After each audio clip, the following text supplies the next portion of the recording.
Derrière chaque nom sur un monument aux morts, il existe une histoire généreuse, triste et tragique. Il existe un regard en pleine jeunesse arraché à la vie pour une mère, pour une épouse, pour une fiancée, pour une famille qui a été plongée dans le vide inconsolable. Chaque nom est celui d'une histoire qu'il faudrait ne pas oublier et pouvoir égoïstement oublier pour vivre pleinement l'avenir idéal de bonheur pour lequel ces noms ont donné leur vie.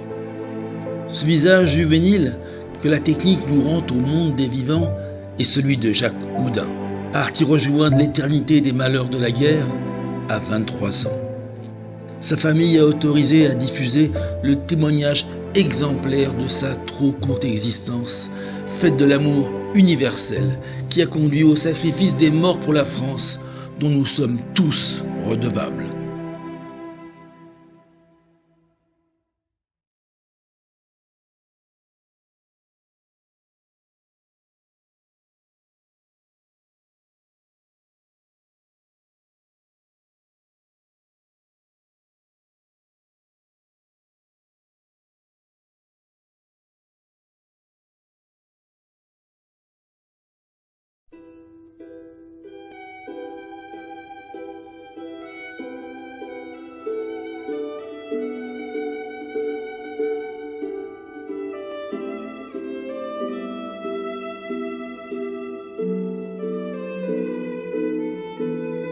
Voici l'histoire de Jacques Houdin.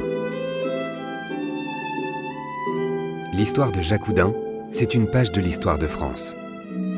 L'histoire de Jacques, c'est l'histoire héroïque d'un enfant de notre famille. Jacques Houdin est né le 18 mai 1921 à Paris. Il arrive dans une famille de 4 filles. De gauche à droite, Yvonne, de 12 ans son aînée, Jacqueline, née en 1911, Madeleine en 1914 et Marie-Louise, née en 1918, qui deviendra religieuse. Christiane, le 6e enfant de la fratrie, arrive 6 ans après Jacques. Au cœur des jeux d'enfants des grandes sœurs de Jacques, le patriotisme et la compassion pour les victimes de la guerre. Georges Houdin, le père de Jacques, est pharmacien.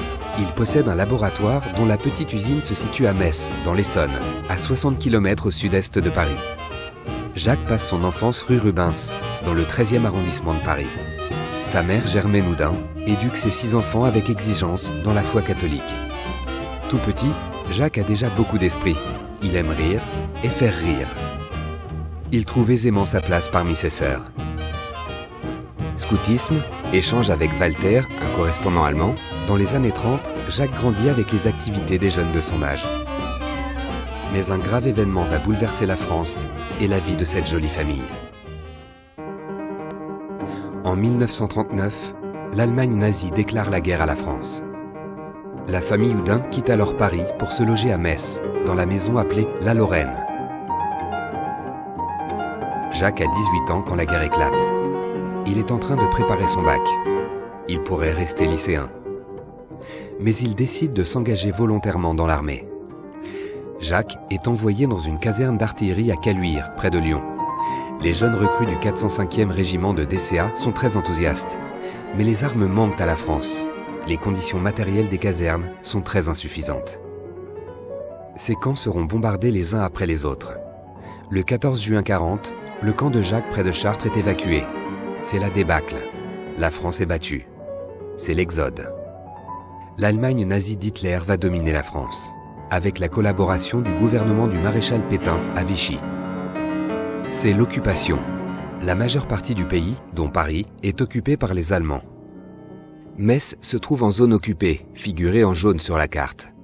Et pour les Houdins, l'occupation, c'est pendant plus de 2 mois, 30 hommes de la Luftwaffe qui investissent leur maison. Christiane avait alors 13 ans.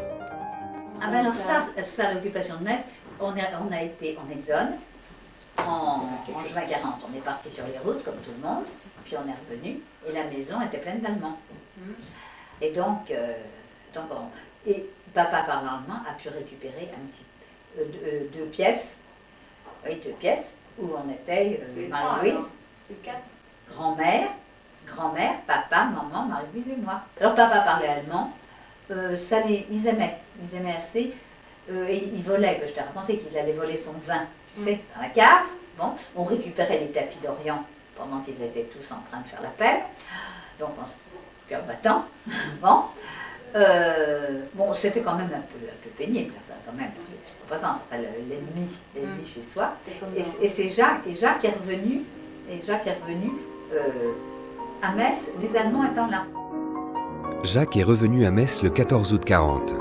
2 mois avant, le 18 juin 40, le général de Gaulle avait lancé son fameux appel depuis Londres. La France a perdu une bataille, mais elle n'a pas perdu la guerre. Il invitait les Français à continuer la lutte à ses côtés, à résister à l'ennemi. Les Français qui le suivent forment petit à petit ce qu'on appelle la résistance. Pour libérer la France, au risque de leur vie, ils mènent des milliers d'actions spectaculaires ou modestes, célèbres ou tout à fait inconnues. Jacques sera l'un de ces résistants.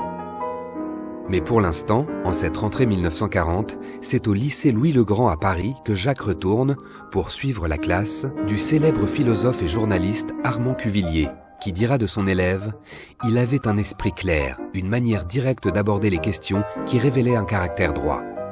Après avoir obtenu son baccalauréat, il commence des études à la faculté de pharmacie comme son père. C'est dès cette époque que vont commencer ses activités de résistance. Avec son ami Jacques Lucéran, qui est aveugle, il crée le groupe des Volontaires de la Liberté. Ils parviennent à rassembler 400 étudiants au sein des facultés et de grandes écoles. Ils publient un bulletin qui s'appellera Le Tigre. Jacques va contribuer à la diffusion de ce journal clandestin, dont les articles d'actualité ou de réflexion incitent les Français à décrypter autrement les événements. Depuis Londres, le général de Gaulle utilise les ondes de la BBC pour lutter contre la propagande du gouvernement de Vichy. Jacques, avec beaucoup d'esprit, va communiquer à tous les habitants de Metz la nouvelle longueur d'onde de cette radio libre. Écoutons le récit de Marie-Louise et de Christiane, ses sœurs. C'était la BBC où on entendait justement les nouvelles du général de Gaulle, et c'était la nouvelle longueur d'onde. Oui, la BBC émettait sur Londres 1500 mètres. Oui. Et on entendait toujours ça à Londres 1500 mètres. Et Jacques avait fait un grand panneau imitant celui des Allemands, en jaune, avec exactement les mêmes caractères que les Allemands, Londres 1500 mètres. Durant l'année 1942, Jacques intensifie ses activités clandestines. Utilisant les techniques d'impression issues de ses journaux, il développe une activité de faux papier pour sauver les aviateurs anglais parachutés et recueillis dans le réseau de Robert Hailey, avec lequel Jacques noue une amitié fidèle. Les activités clandestines prennent une place croissante dans la vie de Jacques.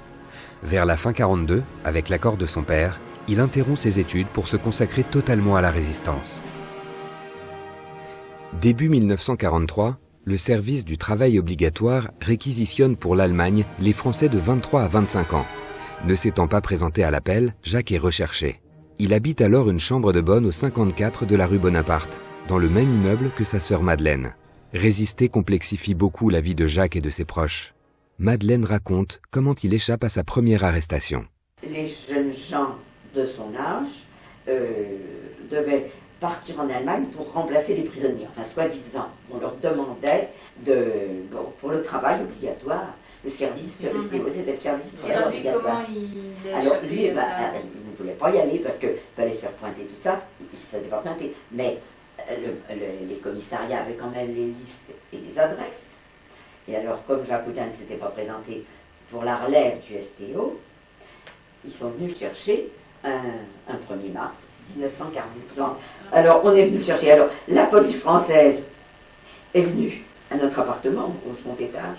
À 6h du matin. Oui, à 6h du matin. C'est pour remettre Et les comme choses. on était déjà, enfin, on s'attendait un jour ou l'autre à venir nous chercher à 6h du matin, on a dit, ben non, Jacques Houdin, il n'est pas là, mais il n'est pas là. Non, il n'est pas là. Et alors, ils sont descendus. Et tout. Jacques est resté. Jacques est resté.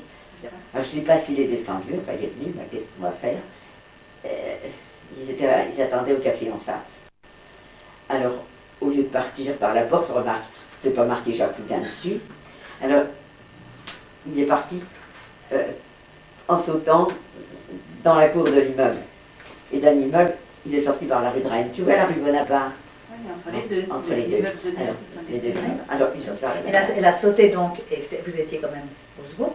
Oui. Donc il fallait sauter sur une Ah oui, première, il sautait sur un premier un étage. premier étage. Oui, Bon, c'est ça. Du premier étage, il sautait dans la cour. Il est tombé d'ailleurs dans des cages à lapins.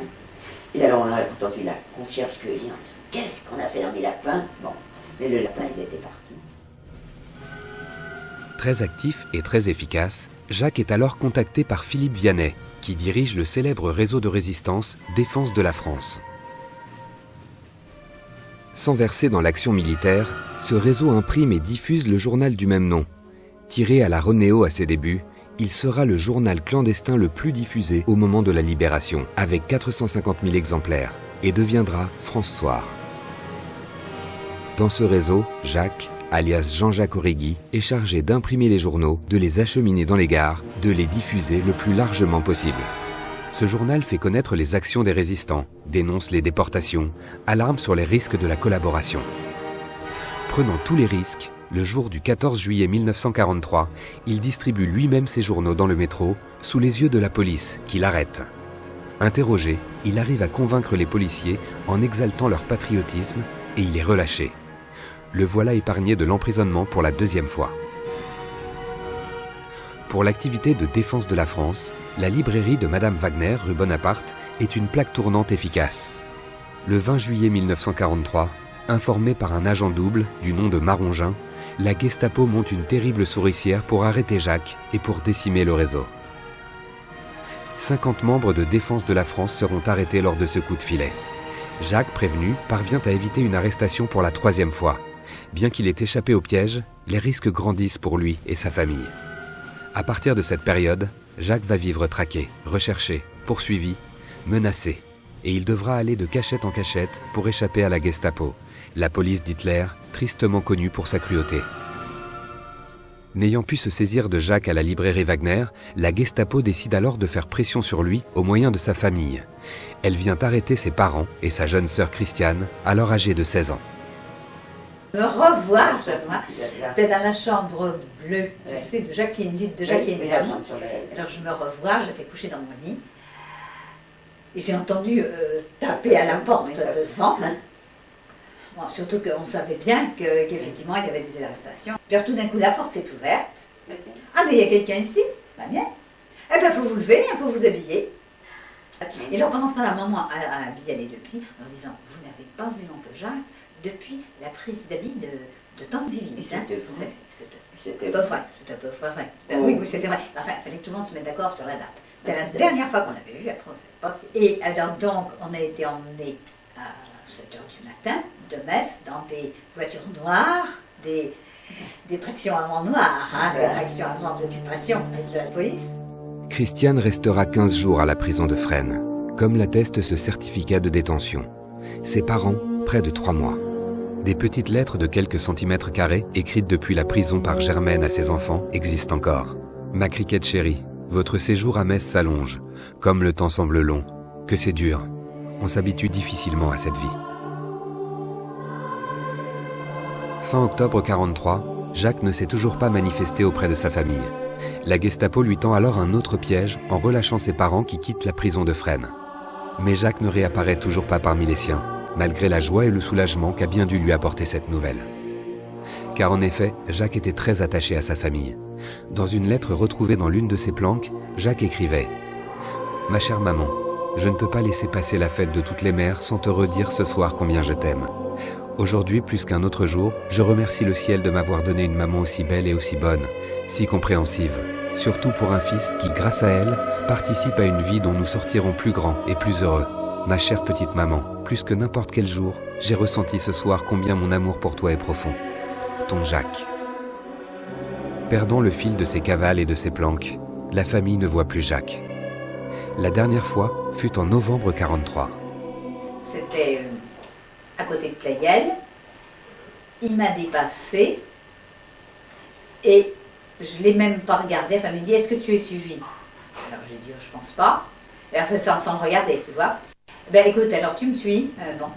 Et alors, on a été donc au-delà de la machin. Il est entré dans une villa et on est entré dans un immeuble. Il m'a embrassé. Comment vont les parents? Bon, on va faire attention de ne pas te faire prendre. Qu'est-ce qu'on peut se dire en 3 minutes?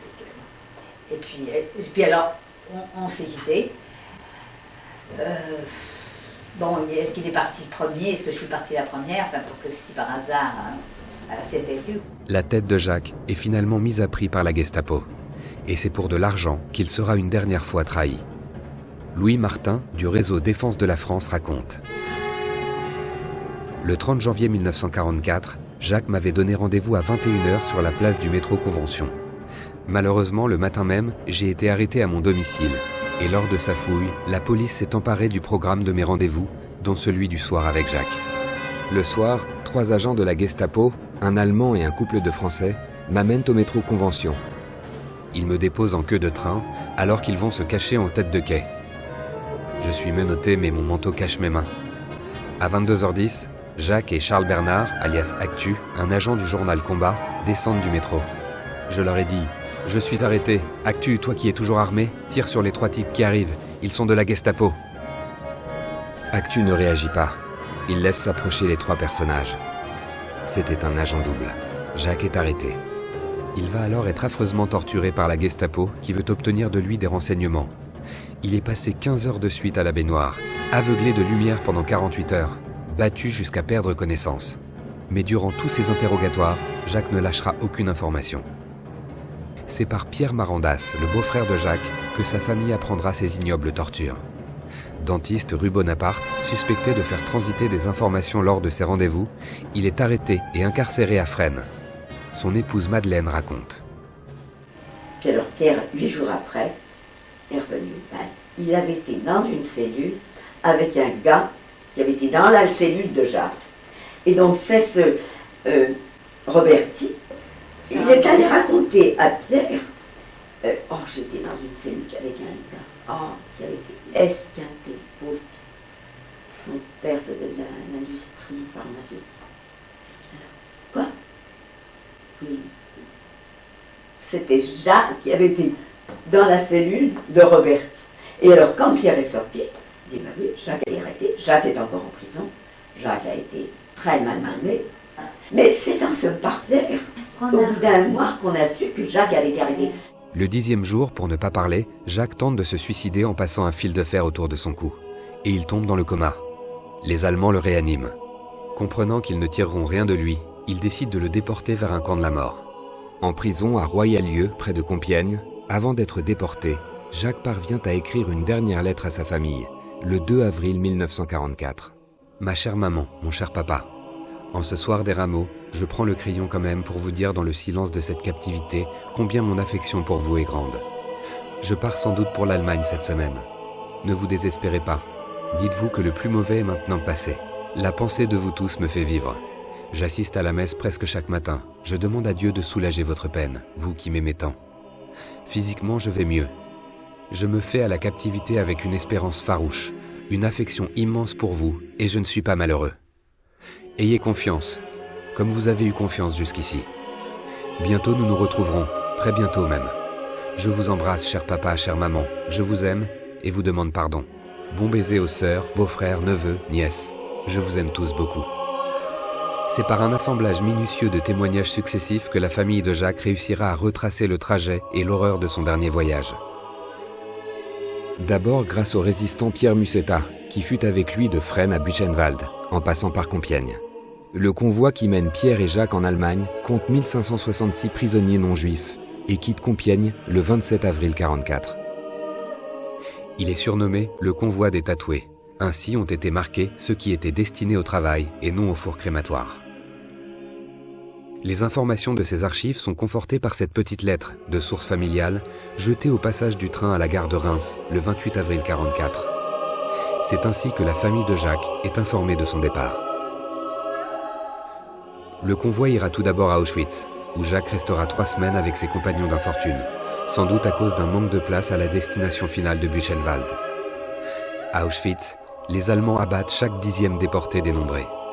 Mais Jacques échappera à ce décompte mortel. Puis le funèbre convoi rejoindra Buchenwald, où il arrive le 14 mai. Le trajet aura duré presque 5 jours, dans des conditions épouvantables et sans eau. Pendant ce temps, les Alliés débarquent le 6 juin 1944 en Normandie, et avec le relais des résistants français commence la reconquête progressive des territoires sous domination allemande. Malheureusement, à cette même époque, loin de la liesse de cette progression, Jacques est transféré fin juin au camp d'Elrich-Dora. Dans ce commando de travail, Jacques et ses camarades creuseront des tunnels pour abriter les usines de fabrication des fusées V2. Un de ses compagnons à Elrich, Jean Guardo, nous parle de lui. Devant les SS, il ne trembla jamais. Il ne courbait jamais l'échine. Il avait les yeux bleus comme l'azur quand ils étaient adoucis par la pensée de sa famille. Bleu sombre, insondable quand il parlait d'action pour la France. Il savait comprendre le cœur et la pensée des gens. Il avait des amis dans toutes les classes sociales. Il réconfortait les faibles, secourait les désespérés, suscitait des solidarités dans ces conditions pourtant si inhumaines. Sa vie au camp fut faite de dévouement et d'abnégation. Ce camp frappe en effet l'âme d'épouvante. Le froid, la famine, la cruauté des traitements, l'absence d'hygiène auront raison de milliers d'hommes morts à Elrich-Dora. La famille de Jacques n'apprendra sa mort qu'au mois de juillet 1945. Les déportés sont venus. Ils s'étaient ramenés à l'hôtel du Tessia. Et alors là, Pierre y est allé à plusieurs reprises.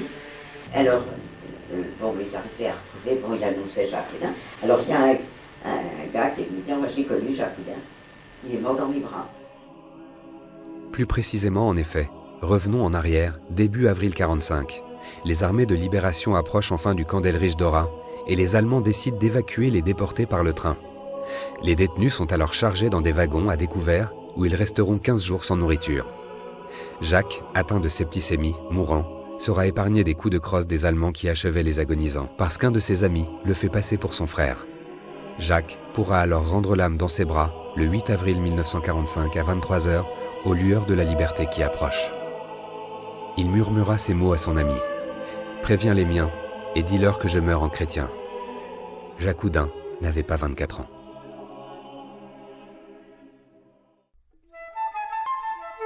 Jacques Houdin fut de ces Français héroïques dont le sacrifice permit à la France de retrouver sa liberté et son honneur. C'est ce qu'écrivit le général de Gaulle dans une lettre adressée à la mère de Jacques Houdin. Depuis sa mort, le souvenir de Jacques Houdin a été conservé, sa mémoire a été honorée. Il est décoré à titre posthume chevalier de la Légion d'honneur, médaillé de la Croix de guerre 39-45, officier de la médaille de la Résistance et décoré de la médaille des engagés volontaires. Le 17 mai 1946, la municipalité de Metz honore son enfant Jacques Houdin. Sa famille pose une plaque de commémoration toujours existante sur le caveau familial. Son nom est gravé sur le monument aux morts au cœur du jardin botanique de la faculté de pharmacie de Paris-Descartes et sur les portes de verre du mémorial de la déportation à Compiègne. Jacques est aussi souvent cité dans les livres portant sur la résistance. Dans le livre « Une certaine idée de la résistance » d'Olivier Vievorka. Dans le livre « Le Voyant » de Jérôme Garcin. Il est Georges dans « Et la lumière fut » de son ami Jacques Lucéran. Par le délibéré du 30 mars 1953, la mairie de Paris donne le nom de Jacques à une rue du 13e arrondissement, à proximité de la rue Rubens où il a habité. La rue Jacques Houdin sera inaugurée en présence de sa famille le 8 avril 1954. La refonte d'urbanisme du quartier fait malheureusement disparaître la rue Jacques Houdin, mais une stèle du souvenir de Jacques sera inaugurée le 18 juin 2000 dans le jardin des Deux Moulins par Jacques Toubon, alors maire du 13e arrondissement. Il était donc légitime de trouver une solution permettant de pérenniser, malgré les transformations de notre quartier, le souvenir de Jacques Houdin. Et c'est bien volontiers que sur la suggestion de la famille du disparu, et particulièrement grâce aux efforts de sa sœur cadette, Madame Wéniche Houdin, j'ai demandé à la ville de Paris la réalisation de cette stèle, dont, dans le jardin des deux moulins, qui vient d'être baptisé d'ailleurs de ce nom, à l'emplacement même où se trouvait la rue Jacques-Houdin en 1953. En 1995, pour le 50e anniversaire de sa mort, la famille de Jacques se réunit à Metz pour honorer son souvenir.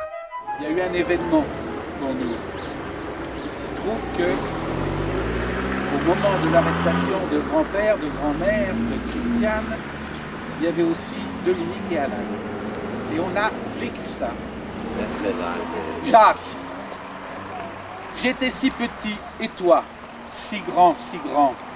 Pour nous, tu étais le plus grand, puisque tu jouais pour de vrai à faire un soldat. Un vrai, avec un manteau tout kaki, un calot kaki, et une écharpe aussi, comme dans les livres de guerre. Nous étions fiers de toi. Toi, tu n'étais pas fier, tu étais un Jacques, pèlerin de la patrie. Je me souviens d'un jour, ce fut un des derniers où l'on t'avait vu. Tu défilais tout seul, seul entre les tilleuls, armé d'un long bâton, au bout pendait un lampion. Et tu braillais à tue-tête et à tue-boche la victoire en chantant. C'était beau comme un cri d'amour, c'était bête comme un cri de guerre. Mais c'était, et on t'admirait, nous étions si petits, et tu étais si grand. Où es-tu, Jacques, à présent? Non loin de ces rails d'Elrich qui n'ont pas pu te ramener jusqu'à nous? Ou ailleurs, d'où tu veilles sur nous et nous inspires cet élan de mémoire et de gratitude? 70 ans après la fin de la guerre, n'oublions jamais le courage et le sacrifice des résistants pour sauver la France. 70 ans après la disparition de Jacques Houdin, nous, sa famille, n'oublions jamais notre oncle qui a offert sa jeunesse et sa vie. Soyons fiers de ses actes et comme lui, ayons à cœur d'agir pour la grandeur de notre pays. Houdin n'avait pas de secret. Il était droit comme une flamme. Ce garçon fier et parlant haut ne savait que travailler. Il se révélait chaque jour davantage. Il osait tout, ne reculait devant rien. L'action le faisait monter au-dessus de lui-même. Il était l'un des rares hommes qui, pour exister, ont besoin qu'on exige de l'impossible. Jacques Lucéran, camarade de Jacques, résistant, déporté.